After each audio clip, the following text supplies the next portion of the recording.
है। और इसमें यह भी होता है कि सिर्फ 3 बल्लेबाज बल्लेबाजी कर सकते हैं, मतलब आपने 2 विकेटें ले ली तो पारी समाप्त हो जाती है। अर्शदीप सिंह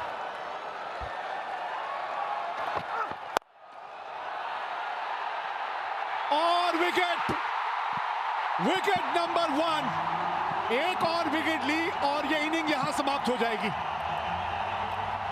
इसीलिए कह रहा था इनके खिलाफ राइट हैंडर और खास करके निशंका जब आएंगे मैदान में, वाइड यॉर्कर का प्रयास, पाले में गेंद थी लेकिन टाइमिंग सही हुई नहीं। रिंकू सिंह तैनात थे वहां पे स्वीपर कवर पे, सेफ हैंड्स। पहली गेंद पे आपने विकेट खो दी, कुशल परेरा खाता ही नहीं खोल पाए अपना। 0 पे 1, 5 गेंदें अभी भी बची हैं। अब कौन आएगा बल्लेबाजी करने?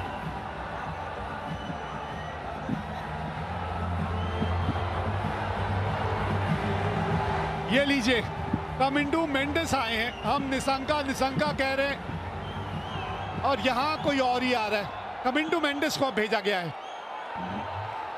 यही तो आशंका है कि निशंका नहीं आ रहे। कमिंडू मेंडिस देखिए, ये भी ऐसे खिलाड़ी है नहीं जो बड़े शॉट लगा सकते हैं। सोच होनी चाहिए कि आप शानका को स्ट्राइक पे लेके आइए, हीरो मत बनिए। ओ बच गए। चलिए, किसी तरह आ ही गए वो वापस स्ट्राइक में। हाँ, आप जो बात कर रहे थे अभिषेक, ये बड़ी ताज्जुब की बात है कि शानका जो अंत तक खड़े थे उनको आपने भेजा, किसी वजह से भेजा, तो फिर आपने उनको स्ट्राइक लेने के लिए क्यों नहीं भेजा? नॉन स्ट्राइकर एंड पे क्यों चले गए वो? हमेशा मानता हूँ जो छोटी छोटी गलती है ना, ये आपको मैच कॉस्ट करती है। यहाँ पे मौका था, अगर डायरेक्ट देते तो वो प्री मैच फुटबॉल प्रैक्टिस काम में आ जाता। लेकिन यहाँ पे श्रीलंका के आशा है और यहाँ पे सब कुछ निर्भर करेगा शानका पे। जी हाँ, नकल बॉल का इस्तेमाल भी अच्छा करते हैं। एक ही तो विकेट चाहिए ना, और जहां एक और विकेट मिली वहीं श्रीलंका इनिंग समाप्त हो जाएगी। इस एशिया कप में सभी कुछ तो हमने देख लिया, अब ये सुपर ओवर ही देखना बचा था।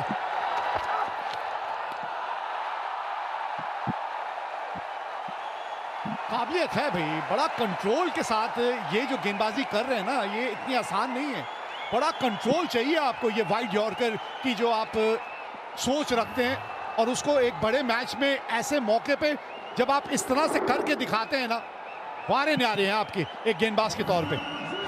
अक्लमंद गेंदबाज है, सोच के गेंदबाजी करते हैं, सिर्फ वाइड यॉर्कर नहीं, ब्लफ करते हैं, स्लोअर 1 का इस्तेमाल करते हैं, स्लोअर बाउंसर का इस्तेमाल करते हैं। बहुत कंट्रोल है उन्हें अपने यॉर्कर पे।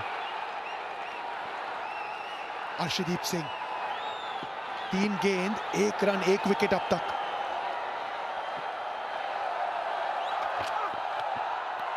ये वाइड हो जाएगी शायद, और ये जोखिम है। लेकिन आपने जैसे पहले भी एक बात की थी कि अगर आपको पता है आप क्या करना चाह रहे हैं और आप वो करने में कामयाब हो रहे हैं, और उसमें थोड़ी सी वाइड अगर एक आध गेंद हो जाती है तो उसमें कोई दिक्कत नहीं है, क्योंकि आपकी सोच सही है। बिल्कुल सही कहा आपने। आप चाहते हो कि जिस फील्डर रणनीति के साथ आप दौड़ के अंदर आ रहे हो, आप वही चीज एक्सिक्यूट करने की कोशिश कर रहे हैं, और ये नजर आ रहा है। वाइड यॉर्कर की सोच है, वाइड यॉर्कर की फील्ड है, आप वाइड यॉर्कर का प्रयास कर रहे हो। वहां पे अगर एक्सिक्यूट ना करे कोई बात नहीं, फील्ड पे नजर डालते हैं। मात्र 3 फील्डर ऑन साइड पे, इसका मतलब रणनीति साफ है, आपको वाइड यॉर्कर का प्रयास करना है। और एक बार फिर लीजिए, ऑल आउट। इनिंग्स खत्म हो गई।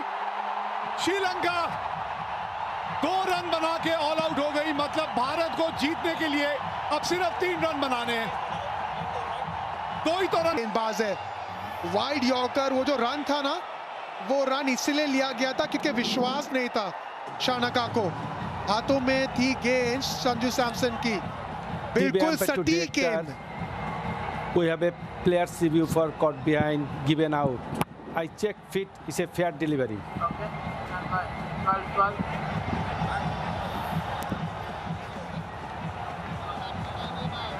ये डिसीजन पेंडिंग किस चीज के लिए?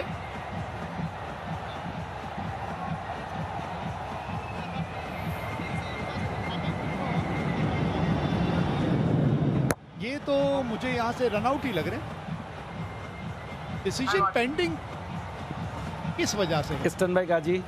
अच्छा, कहीं बल्ले का बाहरी किनारा तो नहीं लगा, ये कहना चाह रहे हैं। चलिए ये देख लेते हैं अभी।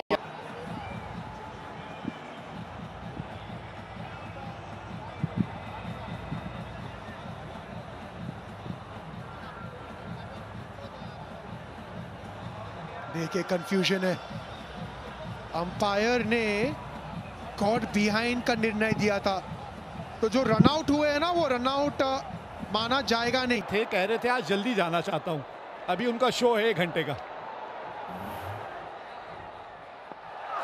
ऐसा डालते हैं फिर से, ये देखिए अपील तो किया, रनआउट हुए पहले और डिसीजन जो कॉट बिहाइंड था वो था बाद में। वही चर्चा चल रही थी सूर्य कुमार यादव और अंपायर के बीच में। चलिए अब हो जाएगा, जो पहले नहीं हुआ वो अब हो जाएगा, और अब कोई रिव्यू नहीं है। चलिए अब आप कोई रिव्यू नहीं ले सकते। हाँ, ये जितेश ने भी आखिरकार अपना योगदान दे ही दिया।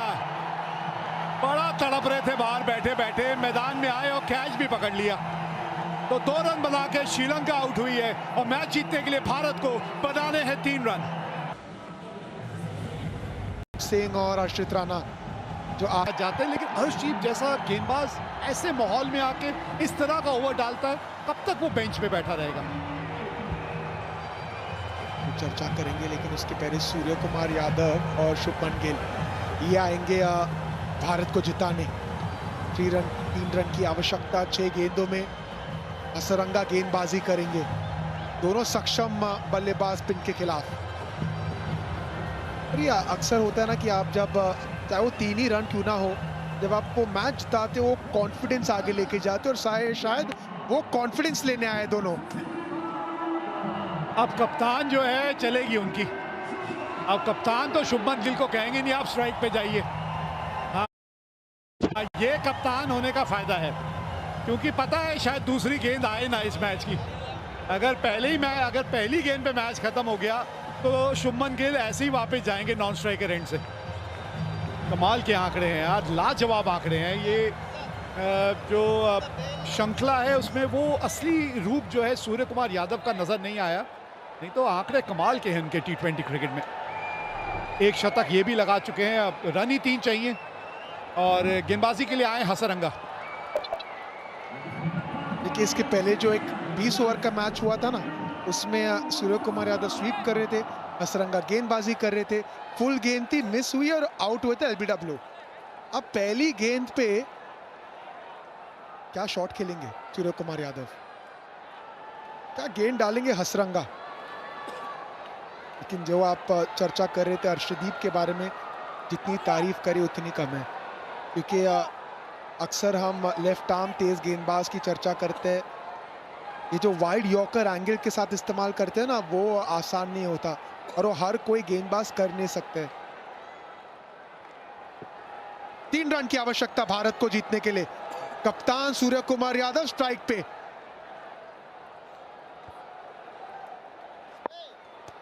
हसरंगा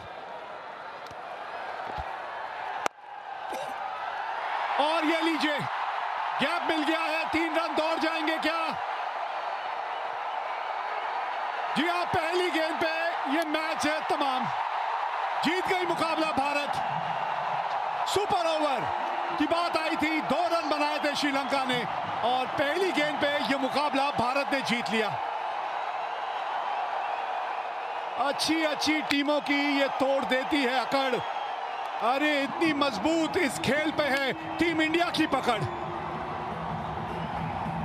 लहराइए ये झंडा, ये टीम अनडिफीटेड रही है, सभी मुकाबले अब तक जीते हैं टीम इंडिया ने और बहुत जल्द जो है ये टीम इसी मैदान पे फाइनल खेलती हुई नजर आएगी।